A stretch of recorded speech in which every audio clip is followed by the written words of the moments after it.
안녕하세요. 반갑습니다. 리맘다육입니다. 제 채널에 오신 것을 환영합니다. 오늘은 이 두 아이를 분갈이를 해주면서 키우는 방법에 대해서도 말씀을 드리도록 하겠습니다. 제가 이 아이를 너무 예뻐서 데리고 왔는데요. 디커베리 하이브리드라고 하는 아이입니다. 하이브리드란 교배종이라는 뜻입니다. 보시면 디커베리에 가까운 펄감이 있고 아주 예쁜 모습을 하고 있는 품종 중에 하나입니다. 봄, 가을에 성장하는 에케베리아 속에 속하고요. 봄, 가을 성장기에 물 주기는 2, 3주에 한 번씩 흠뻑 주시면 됩니다. 하우스나 캠핑장, 한풍이 잘 되는 그리고 햇빛이 잘 드는 곳에서 키우시면 2, 3주에 한 번씩 물을 흠뻑 주시면 되고요. 그리고 아파트 베란다, 실내에서 키우신다면 아래 입장이 말랑거리기 시작할 때 그때 물을 주시면 됩니다. 워낙 입장이 통통하고 건강하게 그리고 튼실하게 잘 자라는 품종이기 때문에 물은 많이 아껴 주셔도 되고요. 환풍이 잘 되는 곳에서는 2, 3주에 한 번씩 줘도 됩니다.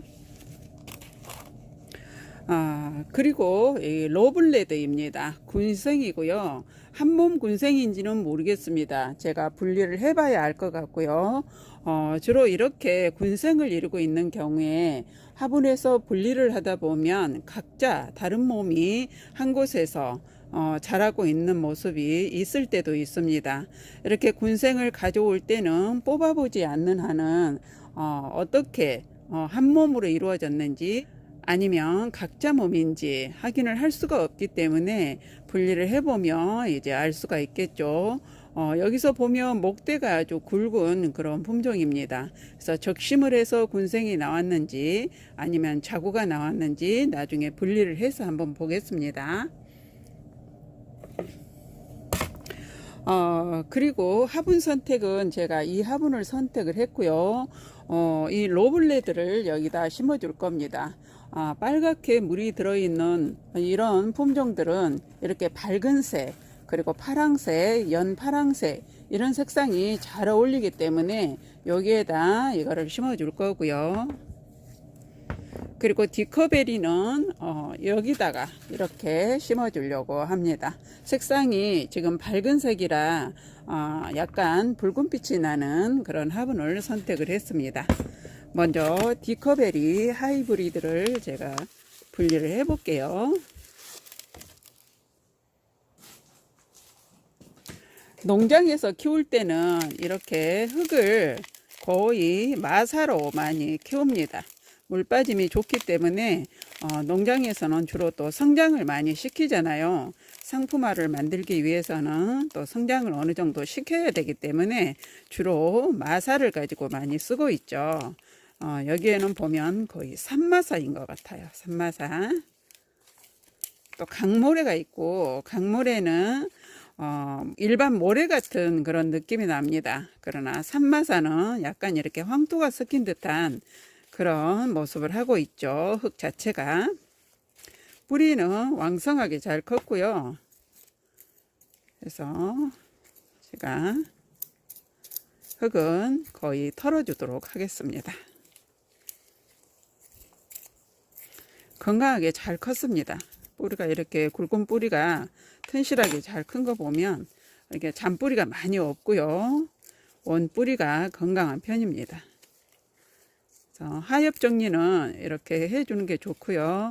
하엽 정리를 하실 때는 농장에서 키우다 보면 안쪽 부분까지 하엽이 처음부터 한 번도 정리를 하지 않아서 하엽이 가득 차 있는 경우가 있습니다. 그런 경우에는 하엽 부분에다가 물을 먼저 뿌립니다. 물을 먼저 분무기로 하든지 해서 한 1시간쯤 있다가 하엽을 정리를 하면 하엽이 부드럽게 돼서 목대가 부러지지 않고 다치지 않고 쉽게 떨어지는데요.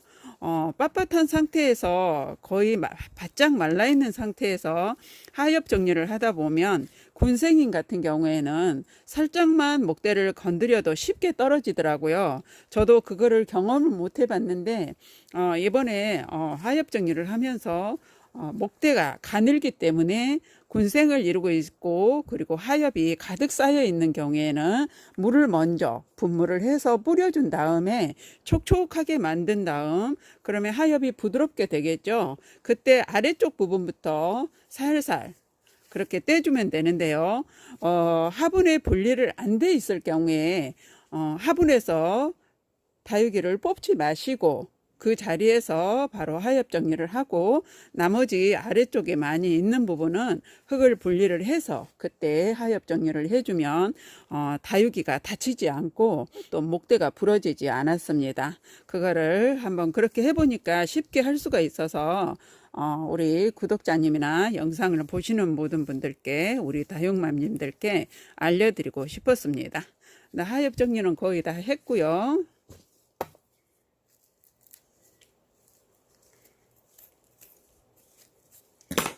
이렇게 해서 잔뿌리만 대충 정리를 해주고 그대로 심어주도록 하겠습니다. 여기에 제가 아래 가장 밑에 쪽에 마사를 넣은 게 아니고 이거는 가벼운 휴가토입니다. 돌을 구운 거죠. 구워서 가볍게 만든 돌이라고 생각하시면 됩니다. 굵은 마사 크기죠. 이렇게 중마사 크기인데요. 저는 이렇게 가벼운 휴가토를 까는 게 화분이 무겁잖아요. 그 무게를 조금 덜어주기 위해서 가벼운 난석을 깔아주고 있습니다.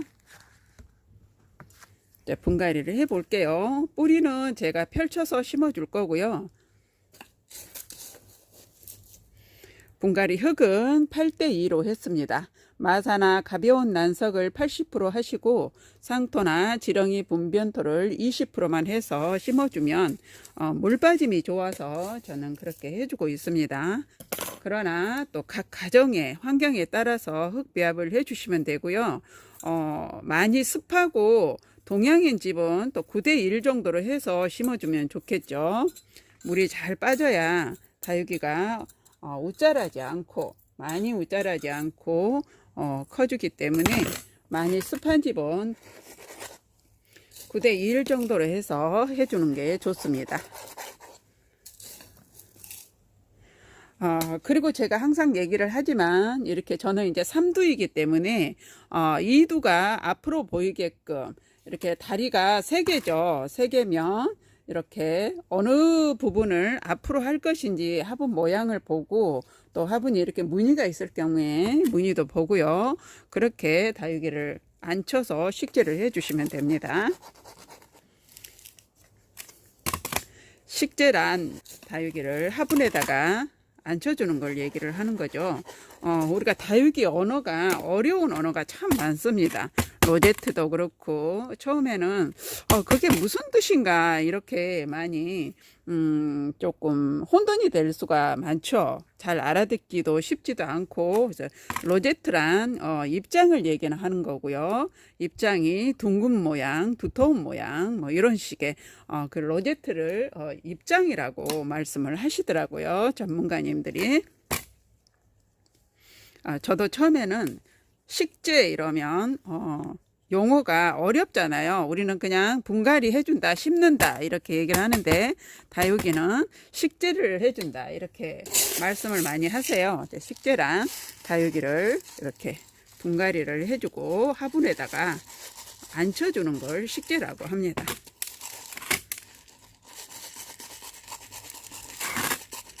그래서 저는 어려운 단어를 안 쓰려고 노력을 합니다. 안 쓰려고. 왜냐하면 우리 초보맘님들이 다육이 언어, 다육이 키우는 데 있어서도 많이 힘든데, 어려운데 또 용어까지 어려운 용어가 많아서 알아듣기가 힘들죠. 힘들기 때문에 어려운 단어를 제가 안 쓰려고 노력을 합니다. 이렇게 해서 중마사로 복토를 했습니다. 지금 이 화분이 내경이 11cm 정도 돼요. 그리고 다육이가 한 10cm 정도 되죠. 10cm 조금 넘을 수도 있는데요. 저는 크게 키우는 것보다는 좀 마디게 건강하고 단단하게 키우는 편이라 제가 큰 화분을 그렇게 선호하지는 않습니다. 그리고 다육이를 우리가 키우다 보면 장소가 비좁죠. 한계가 있습니다. 베란다에서 키우기란 또 한계가 있고, 여러모로 키핑장에 있어도 다이를 뭐 여러 개 쓸 수가 없으니까 한계가 있기 때문에, 큰 화분을 쓰는 것보다는, 적당한 화분을 써서 다육이가 튼실하고 건강하게 그렇게 크도록 해주는 게 더 좋은 방법인 것 같더라고요. 그래서 저는 그렇게 해줍니다. 이렇게 분갈이를 다 마쳤습니다. 디커베리 하이브리드입니다. 교배종이라는 거죠. 정말 예쁩니다. 아름다워요. 이렇게 심었습니다. 이 화분은 제가 밴드에서 공구를 해드리는 화분입니다. 예쁘죠? 이렇게 했고요. 또 하나는 이 아이는 로블레드입니다. 로블레드 한번 뽑아 보도록 할게요.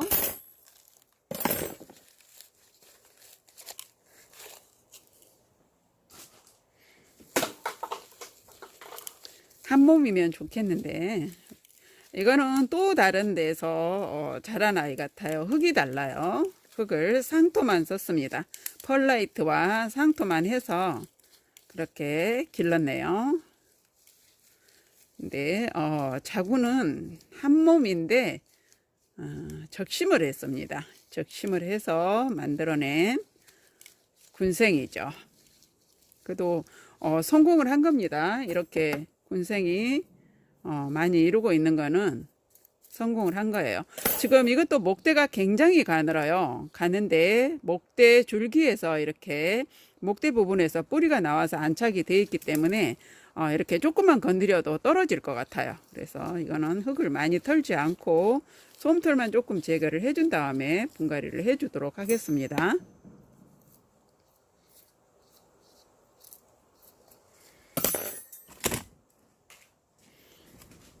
여기도 역시 휴가토를 깔았습니다.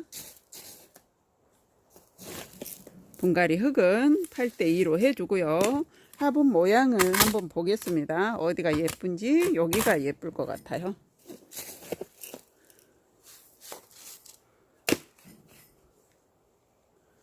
모양을 보고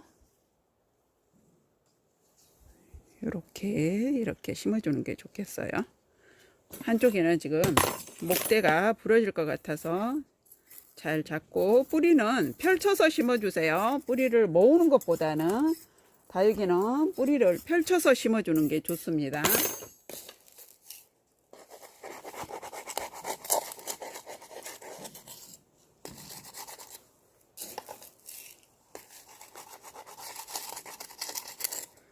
이렇게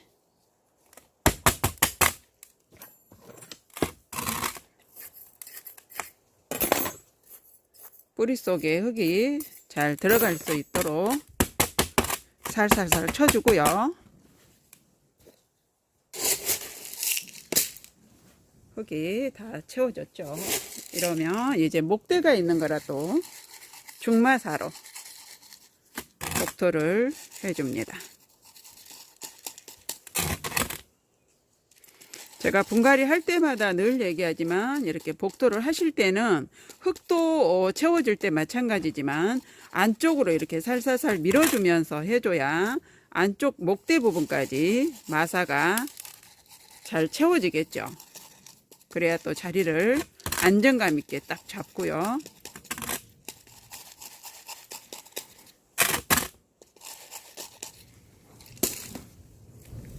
이렇게 딱 자리를 잡았습니다. 예쁘네요. 이렇게 하늘색에 빨간색 물이 들어있는 다육이를 심어주면 같이 잘 어우러집니다. 다육이가 훨씬 더 돋보이죠. 색감이 더 살아나고요. 레드노블도 에케베리아 속의 품종이기 때문에 봄, 가을에 성장을 합니다. 봄, 가을 성장기에 노지에서는 2, 3주에 한 번씩 물을 흠뻑 주셔도 되고요. 베란다나 실내에서 키우신다면 입장을 만져보시고 아래 입장이 쭈글거리거나 말랑거릴 때 그때 물을 흠뻑 주시고요. 우리 초보맘님들은 다육이를 보면 물을 주고 싶죠. 요 아이가 정말 물 주고 싶다. 벌써 2주 지났는데, 3주 지났는데 물 주고 싶다 하는 마음이 많이 생깁니다. 그럴 때마다 물을 주게 되면 다육이가 또 물을 싫어하는 다육이들도 있어요. 그리고 환풍이 잘 안 될 때는 또 물을 자주 주게 되면 습도가 높아서 물음이 쉽게 또 오기도 합니다. 그렇기 때문에 우리 초보맘님들 물 주고 싶어도 조금 꾹 참으시고요. 그리고 특히 겨울에 지금 이제 많이 기온이 조금은 높아지기는 했지만 겨울이잖아요. 겨울에는 다육이들이 영상 5도 이하로 내려가면 성장을 그렇게 많이 하지 않습니다. 거의 멈춰 있는 상태고요. 영하로 내려갈 때는 다육이 뿌리가 움직이지 않고 거의 멈춰 있는 상태죠. 휴먼 하는 것처럼 활동을 하지 않습니다. 그래서 물도 많이 필요로 하지 않기 때문에 겨울에는 물을 자주 주지 않아도 됩니다. 오늘 영상 여기까지고요. 끝까지 시청해 주셔서 감사합니다. 가실 때 구독, 좋아요 한번 꾹 눌러주고 가세요. 감사합니다.